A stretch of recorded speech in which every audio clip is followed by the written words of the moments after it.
Hello, everyone. You're on Signed, Sealed, and Delivered with Jamie Hope. And today I want to talk about how you might be killing yourself and you might not know it. So, I actually could save your life today. So, I want to talk about what's going on in this country and even a lot in the world. Who remembers Ghostbusters 2 when there was that pink slime that was running under the city and it was causing people to be angry and hate each other and just have all these negative feelings? Well, it turns out it was the pink slime under the city. But the thing is that the more angry and bitter people got, it actually made the pink slime grow. So it was like this vicious cycle. So it seems like we just have a whole earth with pink slime running underneath it. And today we're going to talk about how your hate and anger is actually probably killing you and causing brain damage. Yes, I'm serious. This is what science has taught us here in the past couple years. So if someone came up to you and said, "Hey man, like I have this syringe full of excuse me. I have the syringe full of HIV. You want me to inject it into you?" You would think they were nuts. Like, why would I do that? But every time you're angry, you hate, you just have negative feelings running through your body. Like 6 or 7 different things happen, and it could literally cause your body to be run rampant with disease and health issues. So today I want to talk about that because it seems like we're all becoming the star-bellied sneeches. And it goes something like this. You meet someone new, you're talking to them, and then it's like you're almost in a secret club. Hey, what president do you support, or what candidate do you support? Do you believe in equality? Do you believe in, the Bible and the Word of God? And it's like, and as soon as you find out what club they're in, then you decide how to treat that person instead of just deciding and realizing that we all have differences. And that's why we live in America. And that's why America is supposed to be the best country in the nation, is because you're supposed to respect other people's differences. But what's going on is everybody's falling for the media telling us all to hate each other. I mean, they stoke hate because bad news sells. I mean, that's just a fact. And just like sheeple, everybody's falling for it. So I have about 7 things that I wanted to talk about what happens with hate or anger and bitterness. So the first thing that happens when you're on social media or anywhere and you're exposing your hate and anger, first of all, you're exposing who you truly are. So that is one good thing I think that's coming out of all this. The pressure's being turned on all of us, up on all of us right now. So, it's easy to be a nice person when things are going your way. It's easy to be a nice person when you're not under an immense amount of pressure. But what do you act like when the pressure's on you and you can't hide those feelings anymore? What is inside you that eventually comes out? And I think that's what we're seeing right now. So is what's going on with social media really making people hateful? Or is it just exposing that you were always a hateful person and an angry person and now you just can't hide it? So the good thing about it is you're exposing who you truly are. So at least we can know who you are and to just stay away from you because it's pathetic. The second thing is it shows you have a lazy mind. So I listen to Dr. Caroline Leaf a lot. She's a cognitive neuroscientist. She's a psychiatrist. She's done a lot of brain mapping, and so she works in their scientific community, and they're learning a lot about the brain right now and biology. And so one of the things that it shows when you have negative feelings, hate, anger, bitterness, I hate President Trump or I hate Pelosi or whatever. I mean, it shows you have a lazy mind. I'm not saying this to be a jerk, but actually negative bias is the most prevalent thought. So it's easier to think negative thoughts. Like our easiest thoughts to go to are the negative ones: hate, anger, stress, anxiety. There's been studies that have been done on this, and I'll put those in the link so you can see them. So, like I said, research shows that we tend to focus on the negative bias, which is probably why the news knows that, and they do that because it gets your attention more. So literally, when you're throwing a fit and you're on social media and you're virtue signaling, or you think that take the high moral ground because, I could never do that, or I could, and everybody does it on both sides. But when you're doing that and you're showing your hatred towards the people that don't think like you are literally having lazy thoughts. It's easier for you to think negatively about that person, about that situation, than to do the harder thing and actually, stretch out and try to understand the other person. Hey, give me your thought process behind why you feel that way, because I'm not understanding where you're coming from. Or, you know what? I don't agree with you. They might even be hardcore issues that people feel strongly about, like abortion or whatever. And I get that. But your hating the other person is never going to be, people aren't going to go, oh, gee, thanks for yelling at me. I understand now. Like, that's never happened, and it's never going to happen. So when you do that, you're actually acting on your base emotions. You are not digging deeper. You are not trying to show understanding. You are literally just going to the easiest thought that you have, which is pretty sad. The third thing that happens is you actually show that you exhibit a lack of intellect. I am not saying this to be mean. I'm just saying that this is what science says. So like I said, the easiest emotions to feel are negative, and we have negative bias, and that negative thoughts prevail. So what happens is, if they don't share your views, your body goes, I'll explain the rest in a minute about neurons, but you are basically showing that you have a lack of intellect, because you're not showing that you have the ability to analyze other people's decisions and to have true understanding for what they're going through. Basically what you say is, well, I feel, and so because you feel that way, which we just showed, your feeling is a base emotion. It's an easy emotion, and you're probably grabbing the most superficial feeling out there, which tends to be negative. So you say, I feel, therefore this must be right, instead of going, okay, well, maybe my feelings are wrong. Maybe I am just not understanding something else here. So because now we have this whole feelings movement where if I feel this way, then it must be right, right? So now facts are feelings, which complete lack of intellect. And of course, we see a lot of times when people are presented with proof that their idea or thoughts are wrong, then they engage in bulverism and cognitive dissonance, and that's just a whole different subject.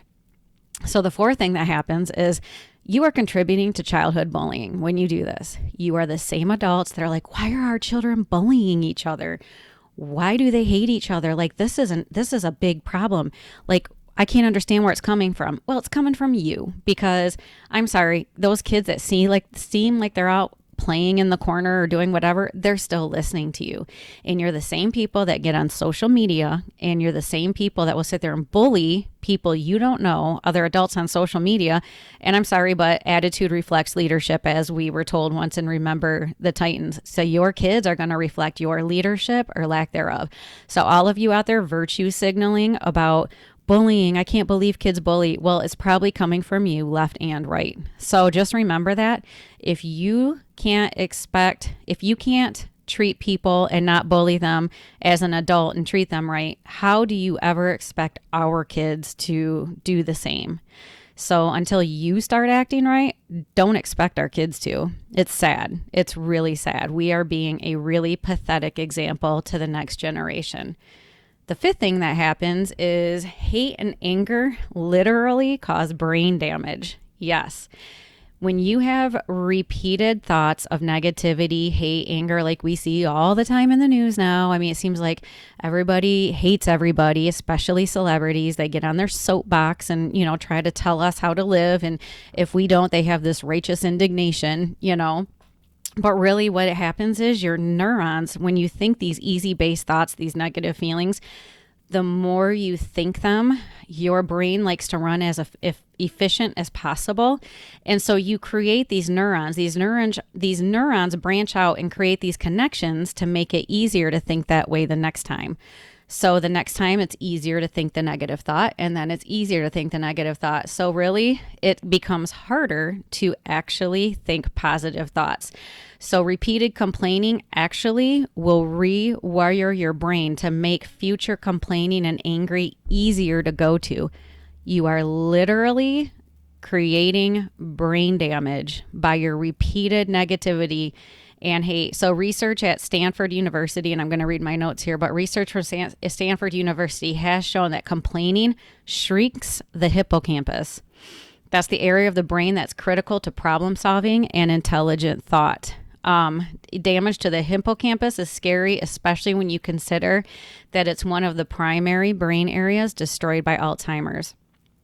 So think about that. Like, you're literally creating brain. The person that is the subject of your ire is literally causing you brain damage. You are hurting yourself. Like, President Trump doesn't know you. He doesn't, you can sit there and complain about him on social media all day long. He doesn't know you, but he's still beating you because he's causing you brain damage. Even though you want to say he has it, you are literally causing brain damage according to science. So the last thing that happens is number 6. Actually, I think I have 2 more. Number 6 is that your negative emotions will actually kill you and make you sick. According to an article I read, they said it's not an exaggeration to say that it leads to brain damage, but it also releases the stress hormone cortisol. And cortisol shifts you into flight or fight mode. It directs oxygen, blood, and energy away from everything but the systems that are essential to the immediate survival. So, you release all this cortisol, which I'm sure most of us have heard. Cortisol can make you fat, among other things. But it can also impair your immune system. So you impair your immune system, and then you're susceptible because of that to higher cholesterol, diabetes, heart disease, and obesity. It even makes the brain more vulnerable to strokes. So now you're causing not only brain damage, you are causing yourself ill effects. They said that literally you can cause cancer, diabetes, and other things from your repeated negativity in your life. So again, even though you are thinking that your hate is doing something good for the world, which I don't know why, because your hate's not going to change anybody's mind, left or right. You're causing brain damage, you're causing childhood bullying, you're showing a lack of intellect, you're exposing who you are, and you're literally hurting yourself. You are hurting yourself physically. And I will put links at the bottom of this page so that you can see it. The last thing that happens is you actually change your DNA expression. So that means that you literally can change your DNA, and that can be passed on down to like your children and children's children. I read a study one time that people, Jewish people who were in the Holocaust, their offspring actually still exhibit the same trauma in a lot of marked ways that their ancestors or their grandparents did, because it was passed down to them through their DNA expression. So they might have like the same anxiety or like unspecified PTSD, but what it really is they're carrying on the memory of that. So you literally change your DNA expression. So you're carrying all that stuff, and you're passing on your negativity, your hate, your stress, your anger, your anxiety onto your kids.